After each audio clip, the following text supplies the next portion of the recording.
और पाकिस्तान की मदद करने वाले सब लोग को समझाते हैं भारत से दुश्मनी मत करना, वरना 10-20 साल बाद तुम पछताओगे, क्योंकि बकरे की अम्मा कब तक खैर मनाएगी। ये पाकिस्तान का विलय भारत में होगा, पाकिस्तानियों का नहीं। दुनिया का सबसे बड़ा लोकतंत्र भारत है, जिसको ये अस्थायी सदस्य नहीं बनाया है। अब बताओ इसको दोगला करने में क्या गलत है। छोटा एक और जो तुम कह रहा है कि ये होना चाहिए, और हम उसके सबसे बड़े लोकतंत्र है, हमको तुम अस्थायी सदस्य नहीं बनाए। हम उसके अस्थायी सदस्य नहीं। चाइना है, रूस आएगा हमारे लिए, अमेरिका आएगा, अमेरिका नहीं आएगा, नहीं आ रहा है। मोदी जी आए पे हेलीकॉप्टर लेके ईरान पहुंच जाएंगे, धाए दे गले लग जाएंगे ईरान के राष्ट्रपति से। तुर्की भारत को आंख दिखा रहा था, तुर्की जिसको भूकंप में भारत ने इतना मदद किया था।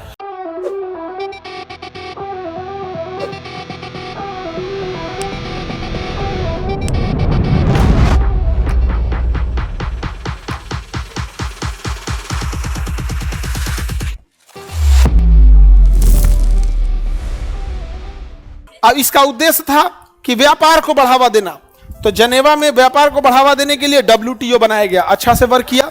इसका काम था स्वास्थ्य को बढ़ावा देना, पूरी दुनिया में सब स्वस्थ रहें, तो WHO बनाया गया, सब काम अच्छे किया। लेकिन इसका एक और काम था कि द्वितीय विश्व युद्ध न होने देना, लेकिन रोक पाया? रोक नहीं पाया। तो द्वितीय विश्व युद्ध हो गया, बहुत लंबा चला द्वितीय विश्व युद्ध। भगवान को धन्यवाद देते हैं जो द्वितीय विश्व युद्ध हुआ, बहुत बहुत धन्यवाद। द्वितीय विश्व युद्ध हुआ, हम लोग जल्दी आजाद हुए, नहीं तो 1965 के आसपास होते हम लोग, मतलब 15-20 साल और लगा होता अगर द्वितीय विश्व युद्ध नहीं हुआ होता। तुम कोई बड़ा इतिहास का विद्वान होगा उससे पूछना, मतलब जो ठीक ठाक होगा। ऐसे चाय के दुकान पे कहीं बहस करने मत चालू कर, और पते नहीं चलेगा। वो खाली एक के चीज जानते हैं कि गांधी जी को गरिया हो, एक के को चीज में जान रहा हूँ, ऐसा नहीं। ब्रिटेन के पास बचा ही नहीं था कुछ। हालांकि आप खुद से देखिए, हम लोग 1942 में अंग्रेजों भारत छोड़ो ये उम्मीद करके नहीं थे। वो द्वितीय विश्व युद्ध ऐसा आया कि पूरा ब्रिटेन और उसके सहयोगी सब तहस नहस हो गए सब, और पूरी दुनिया में आज़ादी की लहर आ गई, क्योंकि पूरे ब्रिटेन टूट गया था। इसीलिए हिटलर को हमेशा धन्यवाद दीजिए। हिटलर बाबा की जय। सुभाष चंद्र बोस का साथ किसने दिया था? हिटलर। आजाद हिंद फौज की स्थापना में सबसे बड़ा योगदान है हिटलर का। हमारे लिए क्या दुश्मनी किया था? कुछ नहीं। हमारे लिए हिटलर ने क्या किया? कुछ भी गलत नहीं किया। नहीं समझ में आ गया? तुम्हारे लिए तुम्हारा दुश्मन हमारा दुश्मन थोड़े होता है। अब अमेरिका वाले का दुश्मन रूस है, तो क्या हम रूस से दुश्मनी कर ले? अमेरिका का दुश्मन हिटलर है, तो हमको क्या जरूरत है? हिटलर का तो पूजा करेगा आदमी यहाँ पे। सुभाष चंद्र बोस को हथियार दिया, सब कुछ दिया, यहाँ पर ब्रिटेन को मारा, इतना मारा ब्रिटेन को, इतना मारा कि चुनाव जीतने से पहले क्लीमेंट एटली बोल दिए थे कि हम देश आजाद होगा तो हम भारत को, हमारी सरकार बनी तो भारत को क्या कर देंगे? आजाद कर देंगे। क्योंकि भारत को संभालना मुश्किल हो रहा था। भारत को संभालना क्या हो रहा था? मुश्किल। तो हिटलर बहुत अच्छा आदमी था, मतलब हम लोग के लिए। अमेरिका क्यों मेंबर नहीं बना? उसके संसद से प्रस्ताव पास नहीं हुआ। इसका सदस्य बनने के लिए संसद से प्रस्ताव पास करना पड़ेगा, और अमेरिका अपने संसद में गया कि हम लीग ऑफ नेशन के सदस्य बनेंगे, तो प्रस्ताव पास नहीं हुआ, रिजेक्ट हो गया उसके राज्यसभा से, सीनेट से। सीनेट से क्या हो गया? वहां लोकसभा को हाउस ऑफ कॉमन्स कहते हैं, हाउस ऑफ कॉमन से पास हुआ और सीनेट से पास ही नहीं हुआ, तो सदस्य नहीं बन पाया। आइए, द्वितीय विश्व युद्ध रोक नहीं पाया। जब द्वितीय विश्व युद्ध नहीं रोक पाया तो भीषण बवाल हुआ द्वितीय विश्व युद्ध में। द्वितीय विश्व युद्ध में हम लोग को आज़ादी मिल गई इसी बहाने, धड़ाधड़ यहाँ पर, और हम लोग भी क्या हो गए? स्वतंत्र हो गए। अब अमेरिका कहा कि नहीं, लीग ऑफ नेशन में कमी है, हम नया बनाएंगे, UNO। क्या बनाएंगे? UNO। इसका मुख्यालय हमारे यहाँ रहेगा। वो इसका मुख्यालय कहाँ रहेगा? हम तो UNO का मुख्यालय, सारा ऑफिस छूट गया, जनेवा सारा ऑफिस छूट गया। इसलिए देखिएगा, कोनो चीज का मुख्यालय पूछेगा ना, मार दीजिएगा कहाँ पे? जनेवा। कुछ पूछेगा, जनेवा। खटमल अनुसंधान केंद्र, जनेवा। भैंसा रिसर्च सेंटर, जनेवा। सब जो कुछ मार दीजिए, कहाँ चल जाएगा? जनेवा। ज्यादातर चीजों में क्या मार देगा? जनेवा मार देगा। क्योंकि लीग ऑफ नेशन पहले कहाँ था? जनेवा। केवल क्या चेंज हुआ है? मुख्यालय। UNO का मुख्यालय कहाँ आ गया? न्यूयॉर्क में आ गया। कहाँ गया है? न्यूयॉर्क। अब इसका सदस्य अमेरिका है, इसका सदस्य अमेरिका है। 1945 में भारत इसका सदस्य बन गया था। 1945 में भारत क्या बन गया था? सदस्य। आजादी से पहले ही हम लोग क्या बन गए थे? सदस्य। हम लोग UNO के संस्थापक सदस्य हैं।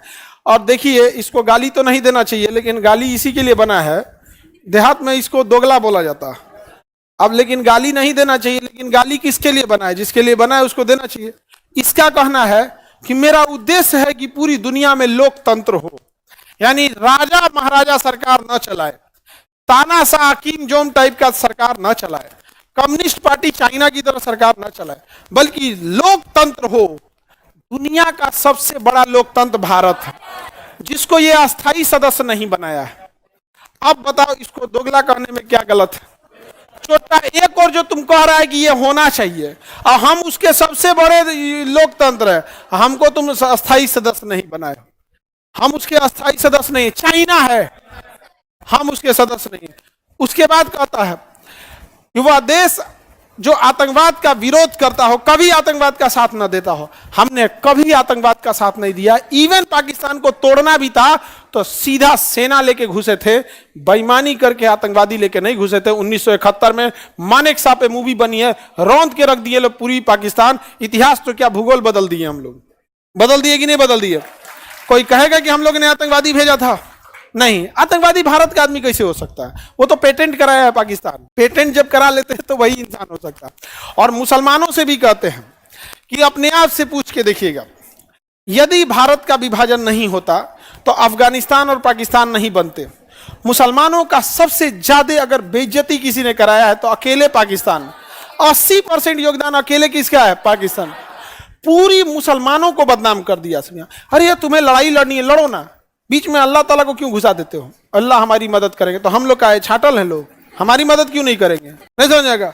पाकिस्तान कहता हमारे पास अल्लाह है। हमारे पास भी, हिंदुस्तान वालों के पास भी अल्लाह है। शंकर जी भी हैं, महावीर स्वामी भी हैं, महात्मा बुद्ध भी हैं, वाहे गुरु भी हैं। नहीं समझ में आ गया? हमारे पास सब है। ये क्या बात है, तुम्हारे पास अल्लाह हमारे पास नहीं है? तुम्हारी नमाज हिंदुस्तान में पढ़ने वाली नमाज नहीं होगी? चोट्टा कहीं का। और अपने आप से कोई पूछे कि जब अगर केवल मुसलमान, ऊपर वाला भी पूछेगा ना, तो सबसे ज्यादा अगर किसी को मारेगा ऊपर वाला तो पाकिस्तानियों को मारेगा। तुम बताओ, अगर तुम कहीं पे गोली मार दो हमारा नाम लेके खान सर की जय, बताओ कौन फंसेगा? हम फंस जाएंगे। ये पाकिस्तान वाले किसी मासूम को बम मारते हैं सब अल्लाह अकबर कह के। यार किसको फंसा दिया तुम नेक काम करो अल्लाह अकबर करके, कहीं एम्बुलेंस डोनेट कर रहे हो अल्लाह अकबर करके कहो, कहीं कोई अस्पताल खोल रहे हो, किसी गरीब को मदद कर रहे हो, कहीं ब्लड डोनेट कर रहे हो, किसी गरीब की शादी कर रहे हो, वहां अल्लाह अकबर करो। या तुम किसी का मर्डर कर रहे हो अल्लाह अकबर करके, कितना गलत बात है, बदनाम करके रखा है। तब यही तो होता है ना अंतर। तब सामने वाला देखा है कोई अल्लाह अकबर करके नमाज पढ़ने जा रहा है, तुम अल्लाह अकबर करके किसी जान ले रहा है तुम यहाँ पर, तो इसी वजह से पूरी कम्युनिटी बदनाम होती है। और पाकिस्तान का यही सोच है कि सब क्या हो जाए, बदनाम हो जाए, सबका सब क्या हो जाए, बदनाम। बट इंडिया के मुसलमान दे आर नॉट ओनली मुसलमान, दे आर इंडियन मुसलमान। बहुत डिफरेंस होता है उन दोनों में। इंडियन मुस्लिम तो जो नहीं पाकिस्तान। यहाँ पर जिन्ना ने खुला ऑफर दिया था आजादी के टाइम पे यहाँ के मुसलमानों को, यहाँ के मुसलमानों ने हल्लक से निकाल के थूक दिया ऊपर, भाग, तो हल्लक से नहीं थूक, भाग चोट्टा कहीं का। और जिन्ना ने कहा था कि जो मुसलमान यहाँ रह गए हैं वो पछताएंगे। अरे चोट्टा कहीं का, जो तुम्हारे यहाँ गए हैं वो पछता रहे हैं। आज बताइए आटा तक नहीं है यहाँ पे। भारत ने पानी रोक दिया था, सूखा पड़ गया, अभी भारत पानी छोड़ दिया, दह गया पाकिस्तान। पाकिस्तान क्या हो गया है, दह गया है, बर्बाद वहां पे। तो विभाजन में ही सब होता है। तो यूएनओ जो बन गया, इसका मुख्यालय कहाँ है? अच्छा, हम लोग को अमेरिका क्या कहता है, यूएनओ कहता है कोई देश परमाणु बम नहीं रखेगा, केवल 5 देश को छोड़ के। ये क्या बात होता है? भारत परमाणु बम रखा है, भारत क्या रखा है, परमाणु बम रखा है। तो यूएनओ कहता है ना ना, तुम परमाणु बम हटाओगे तो अब हम तुमको परमानेंट मेंबर बनाएंगे। तो भारत कहता नहीं चाहिए परमानेंट मेंबर। रूस हमारा दोस्त है, जरूरत पड़ेगा तो हम लोग के लिए वीटो मार देगा। कौन? रूस। हम लोग की बहुतों से दोस्ती है।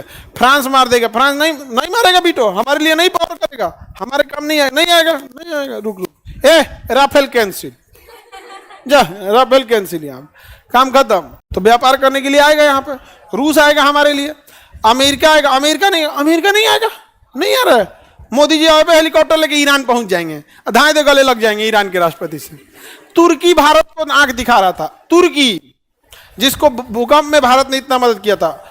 ऑपरेशन सिंदूर में तुर्की ने ड्रोन भेजा, पाकिस्तान वालों कह रही बढ़िया ड्रोन है, चलेगा कैसे? तुर्की वाला कह रहे छोटा, तो को ड्रोन चलाने नहीं आता है। कहा हम लोग तो चाइनीज चलाए ना, बढ़िया कैटेगरी का है तुर्की का ड्रोन, नो डाउट बढ़िया है। तो तुर्की ने अपने 2 सैनिकों को भेजा ड्रोन ऑपरेटिंग करने के लिए। भारत के एयरफोर्स को पता लग गया कि कोने पलानी में बैठल है, झोपड़ी में बैठल था, छुप के एकदम वही पे बम मारा। एयरफोर्स एकदम वही पे बम मारा। उसका ड्रोन उड़ रहा था, उड़ाने वाला मर गया। ड्रोन उड़ रहा था, उड़ाने वाला मर गया। ये तो हाल था। तो अब मोदी जी भाई कोई भी देश का प्रधानमंत्री है, आप कैसे किसी देश को, तो जिस तरह इंडिया पाकिस्तान में 36 का आंकड़ा है ना, उसी तरह तुर्की में और साइप्रस में 36 का आंकड़ा है। तो मोदी जी चल गए कहां पे, साइप्रस। एक दिन रुके, कहे बहुत अच्छा व्यवस्था, आपको ब्रह्मोस मिसाइल की जरूरत होगी तो बोलिएगा। और मोदी जी को भी सुनो, ये आदमी कितना खतरनाक।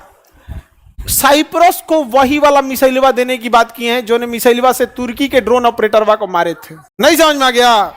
जले पे नमक रख के लात से मिलाना हो गया। नहीं समझ में आ गया? ऐसे यहाँ पे तुर्की चोट्टा कहीं का, यहाँ पे बात बता रहे हैं। यहाँ पे बहुत मदद किए थे हम लोग भूकंप में। नहीं समझ में आ गया? अच्छा खासा हम लोगों ने मदद किया था, लेकिन ये गद्दार निकल गया। और पाकिस्तान की मदद करने वाले सब लोग को समझाते हैं, भारत से दुश्मनी मत करना, वरना 10-20 साल बाद तुम पछताओगे। क्योंकि बकरे की अम्मा कब तक खैर मनाएगी, ये पाकिस्तान का विलय भारत में होगा, पाकिस्तानियों का नहीं।